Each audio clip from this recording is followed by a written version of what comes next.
แล้วมันจะอยู่แล้วน้องนาแม่ว่าไปทางซานซอยให้ของมันใช้หุ่นน้ำ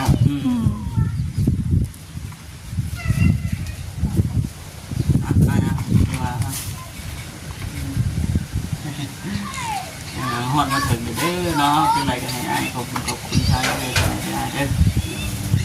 ทางเส้นน้องดาเพิ่นไก่ใช่ ได้อยู่ แบบแม่ขอบคุณทั้งเดือนฝากเงินมาซื้อขนมข้าวต้มเป็นมีแล้วก็แน่อยู่ในกินแล้วก็ยาสีฟันยาดาหัวเนาะขอบคุณนะเป็นหลายที่ฝากเงินมาซื้อของให้ขอให้เอื้อยอยู่ดีไม่แห้งขอให้มีแต่ความสุขความเจริญเรื่องลำรวยเอามาเยี่ยมมายามอยู่แต่ว่าคือหลักๆเลยก็คือเรื่องดินนี่คือจิเมนปีหน้าปิดจอบเลยล่ะพี่น้องแม่นเพราะว่ามันฮอดยามฝนแล้วมันเขาเฮ็ดบ่ได้เนาะเฮ็ดบ่ได้มีแต่ว่าถึงเราแนะนำมาว่าเพื่อนว่ามันบ่ได้ก็มีแต่ว่ารอไปก่อนใจเย็นๆนั่นแหละเฮ็ดได้จากเพิ่นเฮ็ดบ่ได้เด้เนาะมันกายย่างพระเจ้าได้เด้แม่นเพราะว่าตัวถามเพิ่นว่าเอาเป็นปีหน้าเชื่อเพิ่นที่12สินะคนในบ้านเพิ่นบ่แม่นเพิ่นติดต่อมาเด้มันเปื่อยนี่ว่าลุดมือเพิ่นมาจบเห็นว่าฮอดยามมันน่ะมันบ่ยากเนาะช่วงยามแรกหลายพวก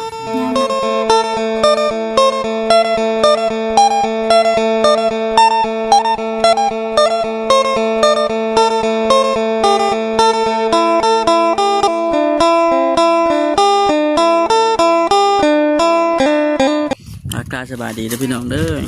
น้องด่าเด้อ่ะฮะโอ้ยมันไกลว่าไปก็ยากมันไกลเลิกถามผู้อย่าแล้วตะกี้ว่าสิมา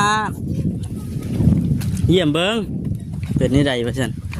มาช่องเบิ้งอยู่เฮือนใหม่ก็ว่ามิจิลีบ่เห็นไผอยู่มากลางคืนไผไปนอนเนี่ยใช่เต้ไปนอนถ้าเตนี่สิประกอบรถไถนาบ่เอารถเป็นมาอย่าเป็นท้องรถบ่เอาสบายดีได้เด้อสบายดีมาแล้วเอาว่าบ่เห็นไผแต่ว่าเรื่องดินเนี่ยดินอันถมเดินนะเป็นได้อันรถเป็นมาบ่ได้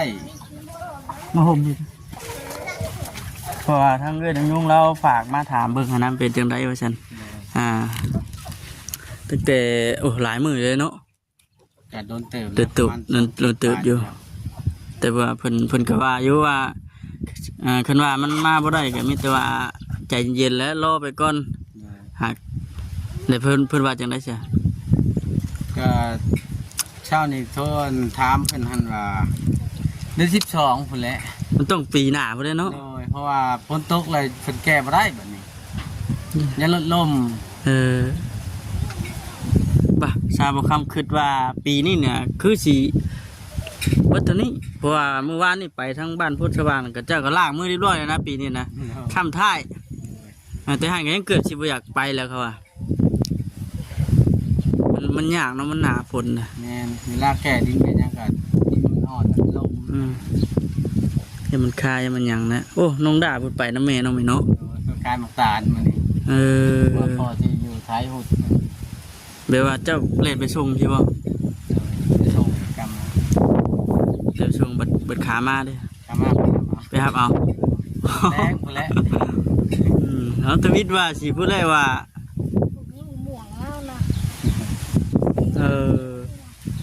นี่ว่าช่วงเล่งมันว่าสิเล่นเข้ามาว่าจะว่าเห็นทั้งง่ายเป็นมากแล้วว่า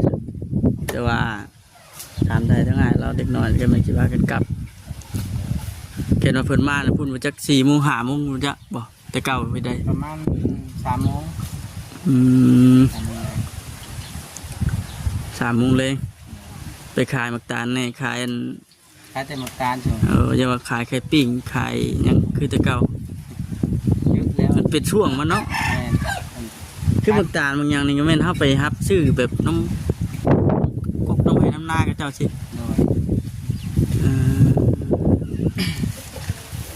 ซื้อแล้วก็มันขึ้นไปเอาเองเลยขึ้นเอง เลาะไปไกลบ่แต่ละบ้านแต่ละเทื่อเนี่ย ก็ไปเด้อไปซ้ายบ้านห้วยเมาบ้านนี่เด้ มันแถวบ้านโคกคุณบ่เคยเข้าไปบ่ บ่เคยขาดจักที มีอยู่กลุ่มหนึ่งเข้าไปฮะเจ้าซื้อแบบได้เขาซื้อแบบเขาซื้อไว้ปีนี้แหละปีหน้าก็ไปเอาคือเก่าสิบ่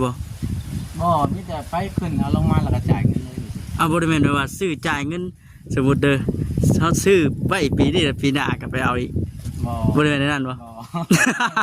เอ้ามีเลยอ้ายเอ้ยมื้อนั้นน่ะ บ่ ก็เจ้าซื้ออยู่หน้าแล้วแต่หากบ่ฮู้ว่าคนแถวใดไปขายอยู่แถวนี้แถวตักชามนี่แหละก็เจ้าไปเอาซื้อไว้น้ำตาพอ30,000ซื้อปีกายนี่ปีนี้ก็มาเอาอีก 2 ปี ปีกายเลยก็ซื้อเลยแต่ว่าจ่ายไปแล้วจ่ายแล้วก็ปีนี้ก็มาเอาอีกว่าจังนะก็เลยเอาว่าจังแต่พอเราบ่ได้ขายก็เลยขึ้นมาไปกินเอง เราจะไปซื้อแบบซื้อแล้วก็เอาเลยเหรอเนี่ยแต่เขาได้กันไหลกันอยู่ในห้าง ไหลเอาดิเอารถไทยเนี่ยว่าไปซื้อไปแกเอา รถไฟตะกลับก็เอาซาเล้งช่วงโบราณช่วงนี้ก็ซาเล้งเนี่ยก็ได้แล้วคนเดียวก็หมดแล้ว ยิ่งยากเนี่ยนะแสดงอย่างมันยาวผล ก็ยากก็ขายยากเลยนะเดี๋ยวนี้ ดิมันเริ่มบวมเริ่มอย่างเลยเนาะจะบอกม่วงก็พูดอย่ามาปลูกฮอดแต่บ่อน2 ปีเป็นหมากเลยเนาะปาโถบ่าวแสนเบิดขามาอยู่บ่มัน บ่เป็นจอดติดนอกกับบุพ่อน้องดาวตรงนั้นงานประธานน้องดาวไปประธาน ช่วงนั้นเพิ่นไปโรงเรียนบ่ นี่ผักแล้วเดี๋ยวนี้ ปิดเทอมแล้วเนาะได้กล้าได้พุ่งเบิดเลย ถ้ากระวานได้2 ตาม กระวาน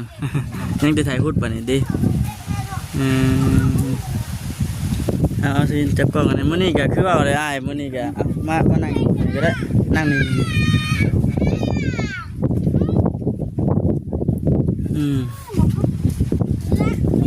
ถึงไกลๆเด้อมุ้ยหอมเนาะ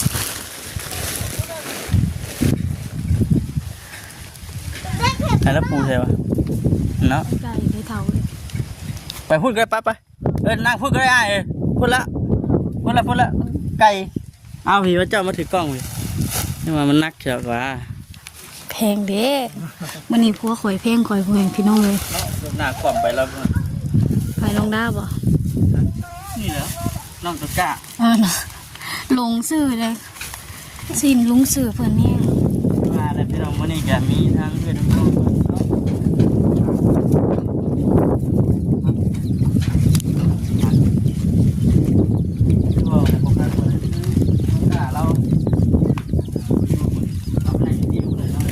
ต้นตะกร้าก็บ่เจือคนพ่อแม่พี่น้องเลย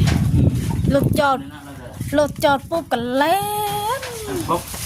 แล่นปุ๊บ เดินปุ๊บไปสิตี แม่น เย็นครับพี่น้อง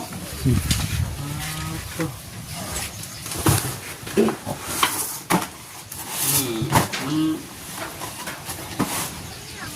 บุคือมาเลยเสียงงานเป็นเพื่อนแล้วแหละ โอ้ย ไปนอนอยู่พี่กับเพื่อนพี่กับเพื่อน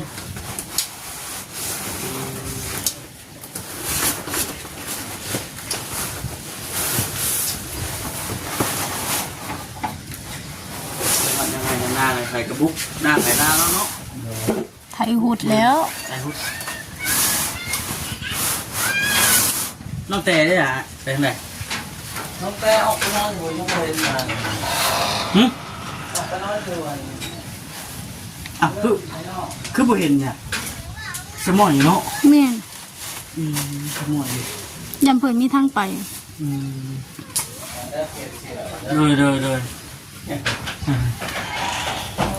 ปกแต่ละเสียงก็ได้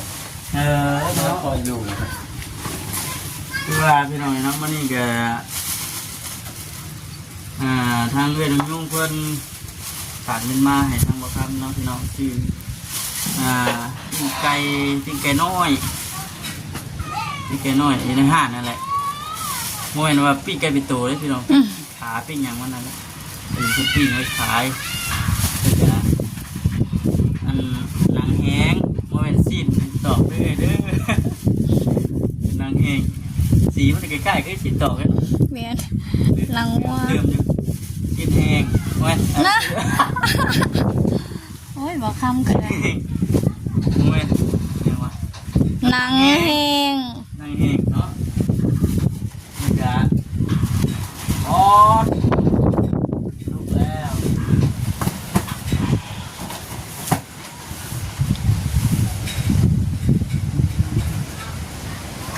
เต็ม นั่งอยู่มีเสียงเองเนี่ย อ้าวเจอสิ้นแห้งอยู่อ่ะ นั่งให้นั่งให้กินไก่นั่งผ่านอะไรเป็นพวกนี้เรื่องพวกมีพวกอะไรเรื่องพวกแคปน้องโอ้จะน้องด่าอันน้องก็เนี่ย น้องดา น้องก็อยู่ เราตะกร้าเล่นเห็นมาแล้วก็เล่นลีในโพนอ้าว เนาะ มัวจือ เกือบ วะ หน้าความใส่ขาวใหม่เมื่อกี้เนี่ยรีบตามีแทบนะอย่าซะอย่าสิฟันเท่าไหร่เด็กลงเพื่อนการมีเงินไว้ฝากให้ทั้งน้องด้าเพื่อครอบนะครับ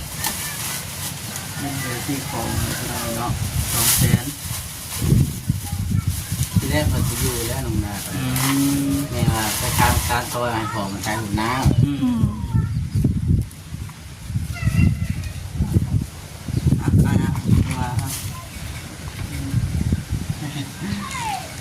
ฮอดมาถึงเด้อเนาะเป็นไรกันให้อ้ายขอบคุณชายเลยกันให้อ้ายเด้อต่างกันต่างเช่นน้องดาเพิ่นไก่เด้อ อ่ะได้อยู่ แบบเป็นของ แม่น ขอบคุณตั้งแต่ฝากได้มาซื้อขนมข้าวต้มเป็นมีแล้วก็แน่อยู่ในกินเลยยาที่ฟันยาดาหัวก็ขอบคุณนั่นเป็นมือร้ายที่ฝากเงินมาซื้อของให้ขอให้เอื้อยอยู่ดีไม่แห้งขอให้มีแต่ความสุขความเจริญมันยังลำรวยแล้วมันยืนเด้อจ้า อ่าถูก เนาะ ขนาดคนว่าโบเก่งว่า ว่าบ่เก่งเด้อ กันน้องด้าเนี่ยโอ้ยไหลลิดได้เพิ่นเลย อาจารย์เนาะว่าพุ่นแหละนี่จะมาเรื่อยอยู่พี่น้องเนาะมื้อหน้ามื้อไหนเดี๋ยวมาเยี่ยมมายามอยู่แต่ว่าคือหลักๆเลยก็คือเรื่องดินนี่คือสิแม่น ปีหน้า ปิดจอบเลยล่ะพี่น้อง แม่นเพราะว่ามันฮอดยามฝนแล้วมัน ฝนเนี่ย เขาเฮ็ดบ่ได้เนาะ เก็บบ่ได้มีแต่ว่า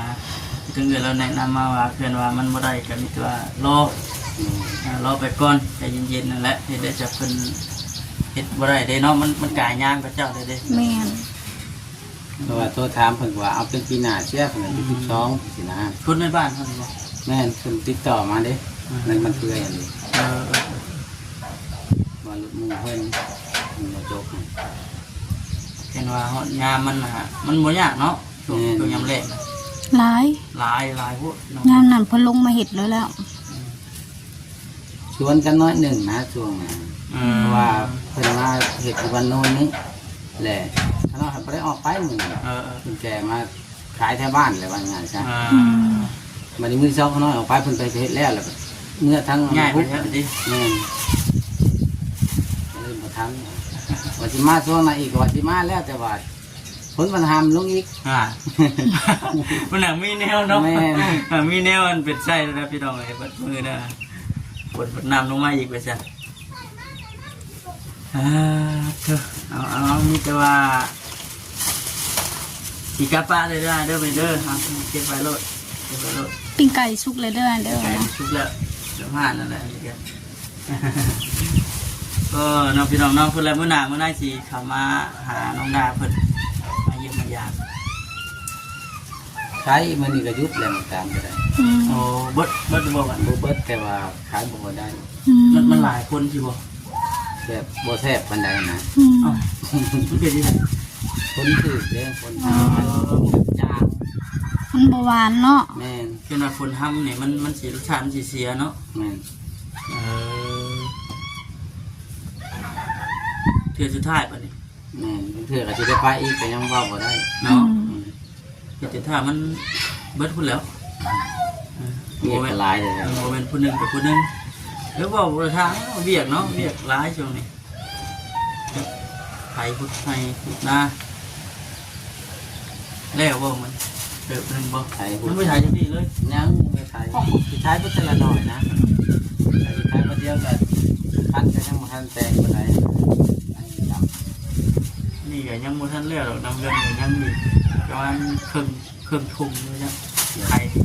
เช้าตอนแรกกันมาครับก็ไม่ได้ถ่ายครับบางมื้อก็ไม่ได้ถ่ายตอนเช้าเลยไปเรียกยากอะนะมันคนน้อย คนหน่อยว่าทางเนาะเนี่ยอาจจะกลับป้านเลยเด้อ กันเลยเด้อเนาะสบายดี ไปที่น้องไปเข้าบัตรเดินทางโตได้บัตรนี่นะ ป้าม่วงอะนะ ง่วง จนว่าโว้ยบักลายนึงคุณสีมันงาม ชื่อม่วงอีกเยอะเนี่ย ยังวะ ก็ แดงจะพัน แดงจักรพรรดิ อ๋องามมาเปิดไปน้องเลยสีนจะพามาเบิ่งอ๋อ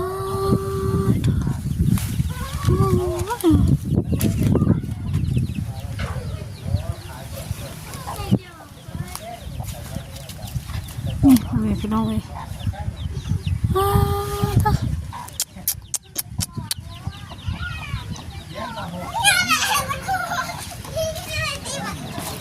เบิ่งสีจีนับ1 2 3 4 5 6 7 8 9 10 หน่วยพ่อแม่พี่น้องเลยป้า10 หน่วยพอดีแต่ว่าตัวนี้มันแตกเลยได้พ่อแม่พี่น้องเลยนะน่าจะมีเมียงเจาะจักน้ำบ่โอ้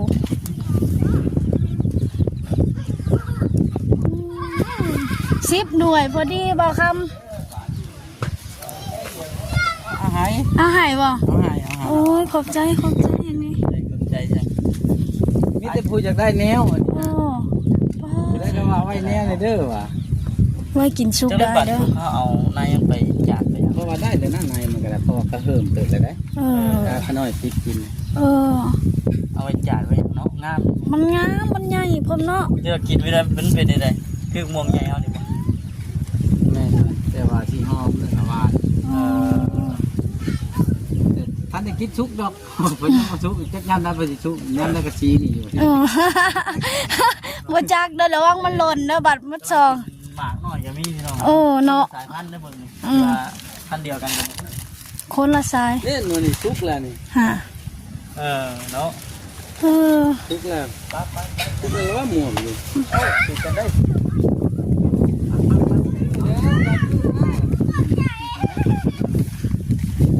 หลักมะม่วงน้ำตาลก้าเลยเด้อนี่เด้อนี่น้ำตาลก้าสิให้ไล่หลังแหละเอามะม่วงเฮาว่ะ ควบวงกินเจ้าหน้าที่ได้ครับ 13 14ละไปบัดนี้ได้เมื่อละ กลับป้าเลยแหล้วพี่น้องเนาะมันที่ว่าวันนี้เกิดมาพอทางน้องดาเพิ่นในการเห็นพอพอทวีหมู่คิดว่าสิเมื่อ แม่นโชคดีแต่ว่าอ้ายเรามาเนาะ คือดีแต่ว่าทางพอน้องดาเพิ่นมา แม่ เลยเอาจะถือโอกาสมอบให้กับทางพ่อเพิ่นจ้ะแต่มื้อแรกคือมาสิดีใจเนาะ แม่นว่า แต่ว่าคือพอคำชี้ย้ำอีกเนาะเรื่องดินเรื่องอย่างเป็นปีหน้าทีนี้มันปิดจ็อบ แม่น เจ้าเข้ามาบ่ได้เนี่ยโอเคเนาะไม่แต่ว่าขอก่อนอื่นก็ขอบุญขอบคุณหลายๆเด้อขอให้เกิดจะดีมีแฮงคุณเจ็บจะได้กงไข่จะมีเด้อเนาะปรารถนาสิ่งใดก็ขอให้ได้ดังใจปรารถนาเนาะ โดย ขอให้ช่วยเศร้าไว้เป็นอัน แม่ นี้ก็ได้เนาะ กลับมา สุขภพแข็งแรง